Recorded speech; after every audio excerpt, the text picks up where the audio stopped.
If you remember, we were talking about the, the debate that Paul would have and trying to get the Pharisees onto his side and trying to boldly profess about where he positioned Jesus Christ, and that he was clearly telling that he had nothing against Judaism, but he was talking about resurrection that was there in Jesus. Now, also we remember at that time we said how God would protect Paul because there was a plot to kill Paul, how miraculously Paul's nephew would hear about it. And then, of course, they'll go and tell the centurion, and they would ship Paul to Caesarea. So now in chapter 24, we will hear about the things that happen in Caesarea, and we talk about are you a God pleaser or a man pleaser? Okay. Now, here I put this title as praising your enemy. He says, after 5 days, Ananias the high priest came down with the elders and a certain orator named Tertullus. These gave evidence to the governor against Paul. It's like they were now getting worried. They couldn't understand the wisdom that Paul was having was not human wisdom. It was coming from God. So they felt that Paul had become a great orator. So now what were they doing? They brought one of their great orators to stand before the Roman governor and to speak there, hoping that they could convince him to kill Paul. Now, and when he was called upon, Tertullus began his accusation saying, seeing that though you enjoy great peace and prosperity. Now, whom is he telling this to? He is talking and praising the Roman government. The government that they actually disliked intensely. The government that was the enemy. Today, they felt Paul was a greater enemy. Paul was a greater enemy than the Romans itself. Sometimes it happens this way. When you're so blinded, and if you're so upset, you not only do you not see the truth, sometimes you completely forget this fact, who your true enemy is. The true enemy, there was the Romans. But today the Jews had come and they were willing to praise the Romans, hoping that Paul would die, thinking that he was a greater enemy for them than the Romans themselves. It probably makes no sense sitting there, but we can imagine and we can understand that how sometimes we can get so misguided that our anger is against the wrong person. And he says, seeing that through you, he's telling the Romans, we enjoy great peace and prosperity, and this prosperity is brought to this nation by your foresight. We accept it always and in all places, most noble Felix, with all thankfulness. Imagine the state of plight for the blinded Jews who, other than understanding and listening to God, we had only one thing in mind. We will even praise our enemies so that Paul is destroyed. It's important for us to think about this sometime. Sometimes when the argument, the differences in a church, in a workplace, in a family, sometimes you're so misguided that you actually start praising the enemy because you don't know the truth. Just to make you understand, when there is a problem or something, please listen to two sides of the story before you take sides. And even here, Paul should have listened. The Jews should have listened to Paul's story, would have understood what was the truth, could have at least given a chance. No, they were so upset. They said, we rather live with the Romans and have Paul destroyed than have Paul preaching to us. Okay? Let's see what happens next. Then they go on to say, nevertheless, not to be tedious to you any further, I beg you to hear by your courtesy a few words from us. For we have found this man, Paul, a plague, a disease, a creator of dissension among all the Jews throughout the world, and the ringleader of the sect called the Nazarenes. So finally, they want to tell the Jews all across the world, that means all across the Roman empires, this man is actually instigating them. Indirectly, the dissension, they will indirectly go against the Roman rulers itself, because he's talking about a king called Jesus, who was a Nazarene, okay? And more lies. And he even tries to profane the temple when we seized him and wanted to judge him according to a law. The truth was, Paul did nothing of that sort. Paul never brought any Gentiles to the temple, but they claimed he had done that. Lies and more lies. But the commander, Lysias, came by and with great violence took him out of their hands, commanding his accusers to come to you. By examining yourself, you may ascertain all these things of which we accuse you. And the Jews also assented, maintaining that these things were so. So he's saying, he was in Jerusalem. Lysias was one of your commanders. They took him away from our hands because he could not be judged. And he is right here. So attacking Felix. See, understand one thing. He's a Roman citizen, Paul.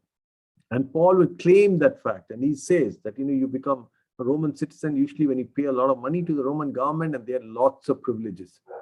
And they were now not happy, trying to make them feel that they were the reason that this criminal was out. Now let's see what Paul says.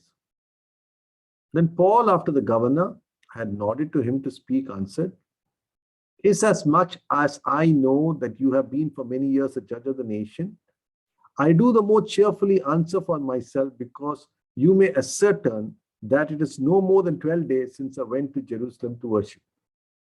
And they neither found me in the temple disputing with anyone or inciting the crowd, either in the synagogues or in the city, nor can they prove the things of which they now accuse me." Paul is saying, ask them to show proof. Did I really go to the temple? Did I do any sacrileges there? No, nothing. See, it's very important for you to understand. If you go to any area of worship of another religion, of another sect, respect their conditions. If you go to the temple and the temple says that take off your slippers, take your slippers, and don't go there at all. Paul was just doing that. If you want to see the Golden Temple in Amritsar, they have got some certain rules. You should not wear slippers, you should cover your head. You want to go down and see? Some people may be worried, scared. But if you're not, go ahead. Look about the architecture, what they built, or the beauty of the architecture. But do one thing. Do it the way they want you to do. If they want your shoes out, if they want your slippers out, if you want your hair covered, ensure it's done. And Paul exactly did that. He went to the temple. He kept everything right over there, because it is not right to show disrespect to somebody and make them feel bad and unnecessarily have an argument whether you believe in it or not. Now Felix, sitting, he hears the truth. He says, "But this I confess to you, that according to the way which they call a sect, so I worship the God of my fathers, believing all things which are written in the law and in the prophets. I hope in God, which they themselves also accept, that there will be a resurrection of the dead, both of the just and the unjust. This being so, I myself always try to have a conscience without offense towards God and men." So Paul is saying, I want you to understand, I believe in one thing, the resurrection. And because I believe in eternity and the resurrection, I strive hard to live a life so that one day I will be resurrected and I will receive the reward. And because of this hope, I would do nothing wrong. Now, Felix listened to this truth. And then he says, "After many years, I came to bring alms and offerings to my nation." He's saying, look, I was a Jew. I knew that there were difficulties among the Jews. The Jewish Christians had difficulties. He didn't want to openly say that. It's not necessary. So sometimes when you talk to him, you don't have to talk more than necessary. It was right, they were Jews. And he said, "In the midst of which some Jews from Asia found me purified in the temple, neither with a mob or with tumult." He said, "I came to bring alms and offering to my nations." He didn't want to tell more than that. But he said, my nation, if Israel, I came to bring arms. And he said, I did that, and came to the temple without any wrong. They ought to have been here before you to object if they had anything against me. He said, where are the people who caught me in the temple? Where are the people who saw me in the temple doing wrong? They should be here. Or else, let those who are here themselves say if they found any wrongdoing in me when I stood before the council, unless it is for this one statement which I cried out standing among them concerning the resurrection of the dead, I am being judged by you this day. He said, or let those who are here themselves say if they have found any wrongdoing in me while I stood before the council, unless it is for one statement which I cried out standing among them concerning the resurrection of the dead, and I am being judged by you this day. So this is what he tells Felix. He tells Felix, like, look, what have I done that is so great that I should be judged, Now look at Felix. Now, Felix had a mind of his own. When Felix heard these things, having more accurate knowledge of the way, he adjourned the proceeding and said, when Lysias the commander comes down, I will make a decision in your case. So he says, look, he knew about the way, he had heard about the way, he had understood about the way. And as he talked to Paul, he understood more of the way. And Paul achieved something. He could have never gone and spoken Christ to these commanders had it not been for the fact he was jailed. And for Paul, that was the only thing that mattered. So he says, okay, let me wait till Lysias comes. After all, he was in Jerusalem. He's the one who brought me here. I'll talk to him and decide. So he buys more time.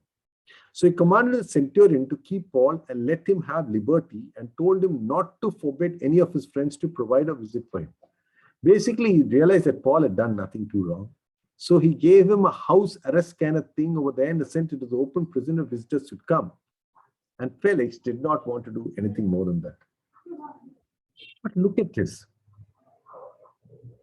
After some days, when Felix came with his wife Drusilla, who was Jewish, he sent for Paul and heard him concerning his faith in Christ. Many people love to hear the word of God. I talked about this of Herod. He would continue to listen to the word of God, but would not give up his sinful state. And same thing out here you find. Here you find this man, Felix, interested in listening, even calls his wives to listen, but is not willing to change. Now, as he reasoned about the righteousness, self-control, and the judgment to come, Felix was afraid and answered, go away from now. When I have a convenient time, I will call for you. And he reasoned about righteousness, self-control, and the judgment to come, and Felix was afraid. As Felix listened to the word of God, as he listened about eternity, as he listened about judgment, fear came because his life would have been pretty sinful. But what is the effect of that fear? That is what is important. He sends Paul away. He was too disturbing. This is important because many people sometimes get very excited on a message. It's a wonderful message, powerful message, touched me, moved me. But in the bottom line, it doesn't change you in any way. And that is where the problem lies. You may enjoy a message, you may discuss a message, you may debate on a message, but if it doesn't touches you and changes you, you're dead. And then he reveals his unfulfilled carnal desire. Meanwhile, he also hoped that money would be given to him by Paul, that he might release him. Therefore, he sent for him more often and conversed with him. He somehow thought that Paul said, I brought money to help the people in my land. He thought Paul has a lot of money. And he said, if Paul gives me some bribe, I'll set go with him. But after 2 years, Porcius Festus succeeded Felix. And Felix, wanting to do the Jews a favor, what does he do? He left Paul bound. Understand? Now you look at this man. Another man comes, he doesn't even know what's wrong. 2 years are over. Paul has been there. Now he says, okay, let me make the Jews happy. This is another problem with many, many people. They're very worried of what people think about them. What do people say? What do people say? They do not bother what God thinks about them. The way they talk to people, the way they avoid people, the way they do things, it's all about what people will say. Ask and say, God, what will you think about our behavior? Here is an immoral person who come to the church, don't talk to him. Why do you not want to talk to him? What will people think of me if that person comes to my house?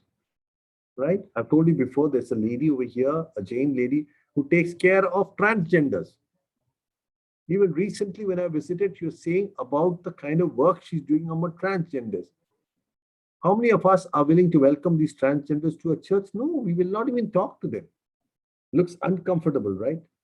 And so it says after 2 years, this man will actually go and tie Paul up, not because of anything wrong, because the Jews will be happy. Always think, is it what I'm doing making people around me happy? Or is what I'm doing making God happy, So as we come to the end of the chapters, I just want you to think, who are the Jews now? They were unbelievers. They didn't want to believe that Jesus was the Messiah. They were blind people because they did not want their eyes open. They did not want to look at the word in an unbiased way. And they were stubborn people, full of pride. They could not want to look at the miracles that were taking place, the healing that was taking place, nothing. All they could think in their stubborn, proud mind was how on earth will we ensure that Paul is destroyed? Why did they want Paul dead? That's a question you'd ask yourself. A misplaced zeal for religion rather than God. A misplaced zeal for religion rather than God. That's all. They had a misplaced zeal for Judaism. They loved Judaism more than God. They loved Judaism more than the truth. And every religion in the world will have the same problem. It will not change. It says in the caste system, is the caste system deep rooted among the Christians in India? A Kerala bishop stirs up an honestness. Same thing happens today. You bring a wrong Christian into the wrong church, they can get upset, they may get agitated, they may throw you out. You enter a church where people are wearing white clothes, you got colored clothes, they'll throw you out. You enter the church, you're not from a certain community, they will throw you out. The Catholics were killing the Protestants are killing the Catholics in Ireland. You go to some parts over here, the one community killing the other community. They love religion. They love their church, not God. They can kill you because you were a slipper and came inside the church. The same thing in every religion. I put them all out here to show their zeal is for the religion, not for God. If they search God and find the truth of God, who's loving, who's kind, who's merciful. How did people like Rajkumar discover Jesus? Because they loved to know the truth. They searched for the truth and they found the truth, and the truth would set them free. Why did Felix do nothing? Was not willing to sacrifice his comfortable lifestyle, and he was more interested in money. He was happy with his lifestyle, he was happy with the popularity, he was happy with his palace and all that. And at the same time, he was looking, is there an opportunity to make money? Is there an opportunity to make money? Keep these things in your mind as you go on. Ephesians chapter 6 and 6. Not with eye service as men pleasers, but as the servants of Christ doing the will of God from the heart. He's talking to slaves and masters. He says, do not do anything for eye service. Do not do anything to please others, but do it as you do for God. Wherever you are, in every situation, the conversations you have, the people you interact with, the kind of things you do. And in the end of the day, you tell this question, God, I understand that I am here to please only one master. I'm not here to please every master, every person. Ask God to give you strength, Finally, what was common in them both? They were lovers of the praise of people. The Jews wanted to be popular in their circle. You found that the second governor who comes, he was more interested in being popular. So he would rather put Paul in chains so that the people would be happy. A picture of people praisers. They live like this. Will they get mad at me? I wish I could say no, but I can't because people may get upset. What will they think of me? What will happen if I say no? Will they still be friends? Are you in one of these people? Very worried of what people will say. Not able to stand up and say the truth. This is wrong. This should not take place. and following righteousness. Tonight, I want to ask God, Father, I do not want to be a man pleaser. I want to be like Paul was not a man pleaser. He only pleased God. Whether it was the Pharisees, whether it was Sadducees, whether it was the judge, whether it was the Sanhedrin before, there was only one thing. I stand here to please the living God. So tonight I just pray that God will give you the spirit to please the living God. In every decision, the people we talk to, or whatever we do, let us not be bothered about what people think, but what God thinks. In Jesus' name, amen.